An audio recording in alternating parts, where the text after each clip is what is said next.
Друзья, приветствую вас на канале Ниндзя Капитал. Это вечерний обзор. Давайте рассмотрим текущую ситуацию на рынках, какие новости, какие события и что ждать, каких движений сегодня на вечерней сессии. Так, друзья, вроде жизнь налаживается. По сделке с госдолгом в США вроде бы договорились, по крайней мере отложили до декабря, а там Рождество, Новый год, никто не посмеет его портить. Но здесь на самом деле ситуация, она была во многом предсказуема, потому что, действительно, в силу текущих обстоятельств, времени года, того, что происходит в мире, в экономике мировой, но здесь как какой-то мостик должен был между ними произойти. Да, до 1 декабря, до 1 декабря могут не договориться, да, там по Китаю могут раскрыться риски и с Эверграндом, и там периодически всякие шпионские скандалы возникают между США и Китаем. Но в целом все выходит на некую траекторию, более или менее спокойную, даже может быть немножко растущую. По крайней мере, я думаю, теперь до Нового года весьма вероятно дадут спокойно вздохнуть и насладиться новогодним ралли. Так, последнее время идет масса обсуждений по поводу прививки для детей.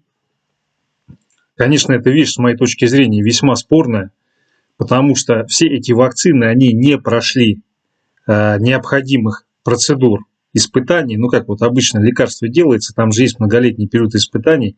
Здесь такого не было. Плюс дети в большинстве подавляющих случаев достаточно легко переносят это заболевание, в отличие от взрослых людей. И, соответственно, здесь применение какого-либо препарата, оно должно быть максимально взвешенно и объективно, потому что детский организм очень чувствителен к всевозможным препаратам и изменениям, которые они вносят. И он растущий. То есть там, если, допустим, взрослый человек получает какие-то специфические белки, антитела, у него они могут просто вызвать иммунный ответ, и все. У ребенка там значительно сложнее все это происходит, оно может встраиваться, влиять на его рост. И поэтому здесь, конечно, нужно 1000 раз подумать, прежде чем подобные вещи реализовывать. Я, конечно, понимаю, что фармкомпаниям хочется срубить бабла на каждом чихе, но определенные какие-то рамки, они должны быть. Достаточно вспомнить историю с Толомоналом, печально известным в 70-х годов, для того, чтобы к подобным лекарствам относиться крайне осторожно. Тем более Толомонал – это обычный химический препарат, а здесь белок. Белки в плане влияния на организм, тем более растущие, они могут быть гораздо сложнее. Так, друзья, по поводу газового кризиса. Сейчас мы посмотрим график газа.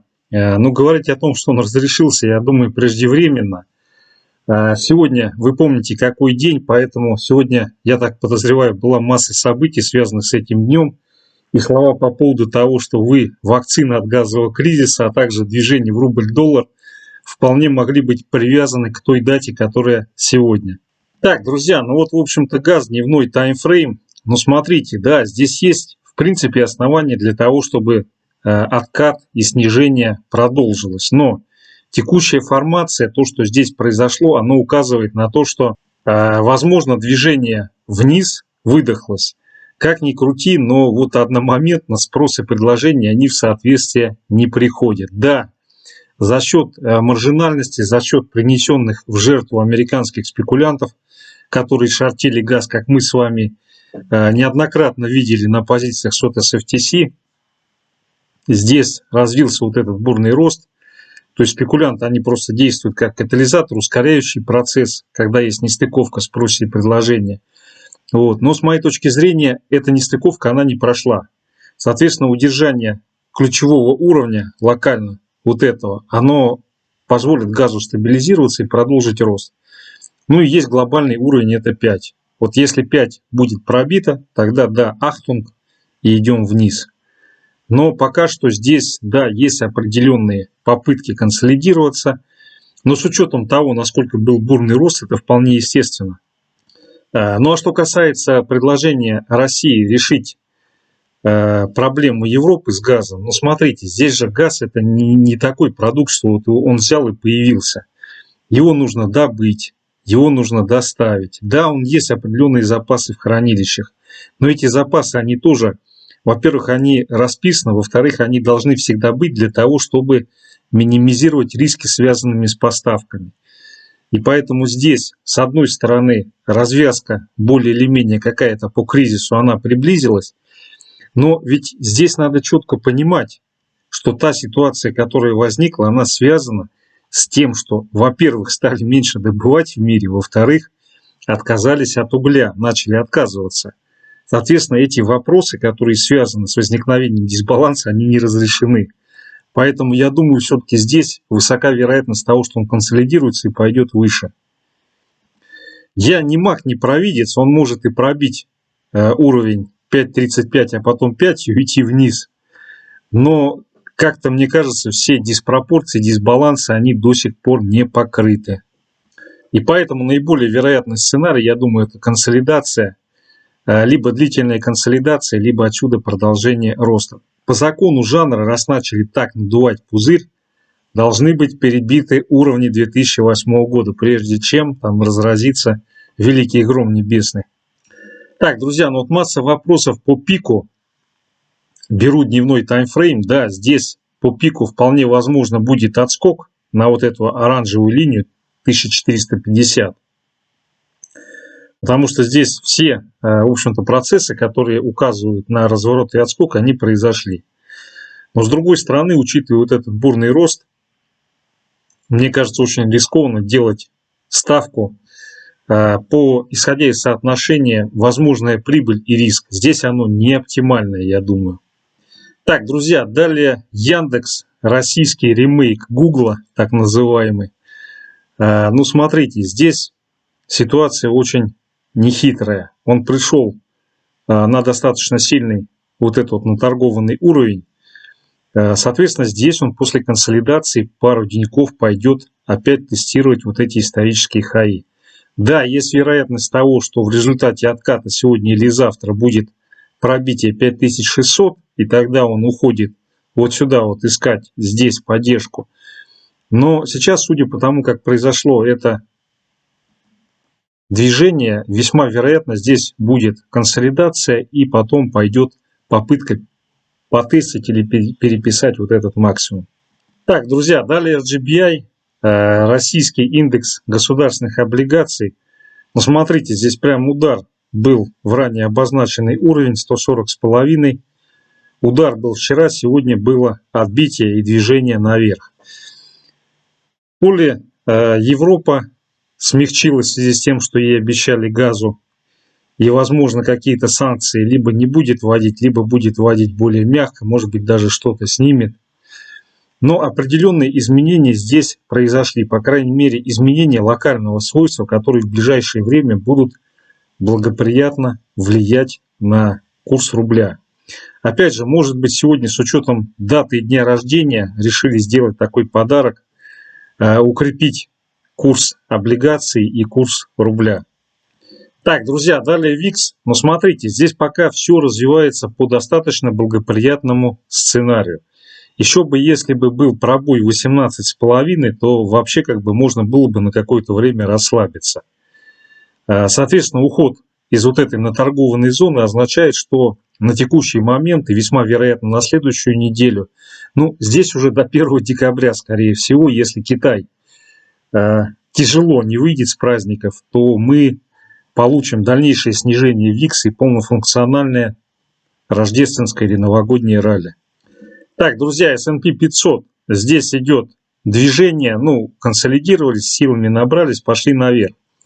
Я думаю, весьма вероятно, сегодня и завтра, ну, может быть, на закрытии недели будет отработка уровня 4470. Соответственно, отмена этого движения, если происходит коррекционный откат и пробой 4320. Вот здесь вот значение проходит, пробой которого весь этот рост нивелирует, и он переходит либо в консолидацию, либо идет вниз.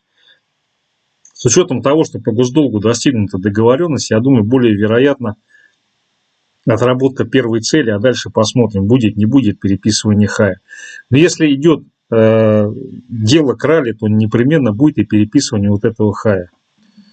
Так, друзья, далее нефть, нефть наше все. Ну и газ еще тоже все оказывается. Так, дневной таймфрейм, ну, идет попытка закрепиться. Да, сегодня была высадка, но эта высадка, она совсем детская.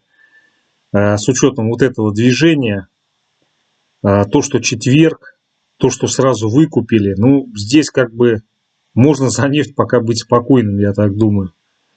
Ну и на часовом таймфрейме у нас по нефти развивается движение, у которого цель вот сюда вот 83,3. И если здесь будет пробой и закрепление, то, соответственно, идет дальнейшее движение, целью которого 94,5. Так, друзья, далее рубль-доллар. Но смотрите, если взять недельку, то у нас получается такая картина. То есть мы улетели на те уровни, которые были в июне этого года, когда как бы, ну, и исторически чаще всего июнь, конец мая, он приводит к тому, что курс рубля максимально крепкий в течение года. Вот, но дальнейшего движения не происходит. Вот видите, какой парадокс. Нефть 80 когда была? Давно она была 80. По-моему, ноябрь 2018 года.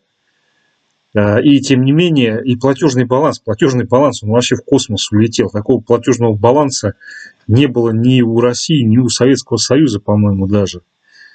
Соответственно, здесь вот эта ситуация, она указывает на то, что проблемы с экономикой. Да, с госдолгом тоже есть напряги, но надо четко понимать, что госдолг – это проекция того, что происходит в целом в стране. И поэтому то, что ввели санкции на госдолг, ну, есть масса механизмов, которые позволяют получать финансирование вместо размещения в мировом сообществе облигаций.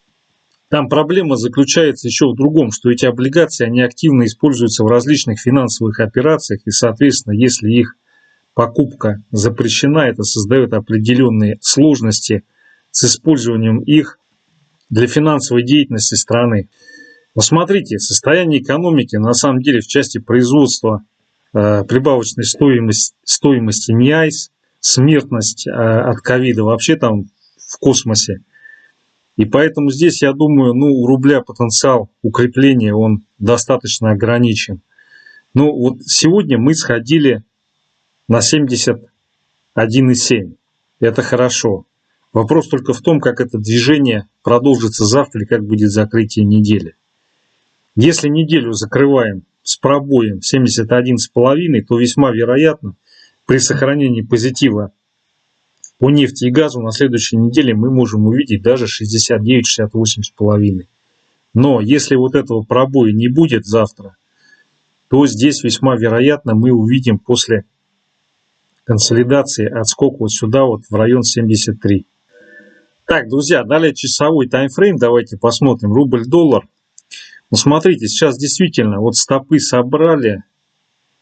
И я думаю, надо для каких-то действий, которые на там, полдня, на день, на два, подождать, когда будет устойчивая разворотная формация на рост доллара.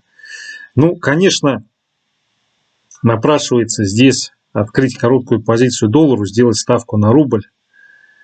Но я вот к этой операции немножко психологически сложно отношусь. То есть мне проще дождаться, когда будет разворотная формация, и купить на отскок. Возможно, это субъективные ощущения. То есть я вот, например, дискомфортно себя чувствую, когда открываю короткие позиции по доллару против рубля и по Сбербанку акциям.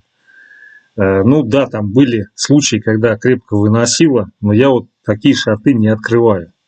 И опять же, с моей точки зрения, вот в этой ситуации, если вы хотите сделать ставку на то, что будет новогодний ралли, мне кажется, более рационально сделать ее через нефть или через акции нефти, газодобывающих компаний. Так, друзья, далее платину давайте взглянем. Смотрите, здесь ситуация следующая. Соты она успешно отыграла рост позиций спекулянтов. По ней, как правило, с высокой степенью вероятности идет прямая корреляция, то есть если растут лонговые позиции у спекулянтов, то, соответственно, платина, она, как правило, растет на следующей неделе. Да, здесь была высадка, но она была в пределах вообще как бы разумных. И, соответственно, на текущую неделю по платине весьма вероятно будет достигнуто значение 1015-1020. Вот сюда она весьма вероятно сходит еще. Так, друзья, ну как бы всеобщий позитив это, конечно, хорошо, но вот Baltic Dry совершенно улетает в космос. И подобное движение, оно приведет в конечном счете к тому, что ФРС сделает какое-то резкое движение в определенный момент. Так, друзья, вот еще вопрос был по компании Baker Hughes, которая выдает информацию по количеству активных и неактивных нефтяных вышек. Дневной таймфрейм, соответственно, по дневному таймфрейму здесь коррекционное движение в район 24,3, оно себя, судя по всему, исчерпало. И, соответственно, до конца этой недели, если не будет его повторения и пробития 23,8, то мы здесь после проторговочки увидим отскок с целью движения в район 26,5. Если здесь все-таки возникает пробой, то ловить ее где-то в районе 22,85. Но, я думаю, здесь ее какая-то сила с наибольшей степенью вероятности должна удержать.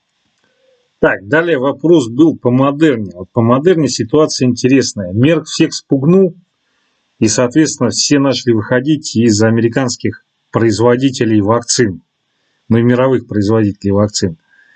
Сейчас вот по Модерне идет сбор позиций. Если она удерживается на текущих значениях и не будет закрытия вот этого гэпа, то весьма вероятно в ближайший месяц-два мы увидим восстановление позиций, движение в район 440, ну или хотя бы вот сюда, вот на 372. Ключевой момент удержания вот в этом диапазоне. Если удерживается, то отсюда развивается повторное движение. Хотя, опять же, обращаю внимание, что вот эти акции, они очень рисковые. Так, друзья, ну, в общем-то, все. Спасибо за внимание, успешных торгов, хорошего вечера, успеха и всех благ.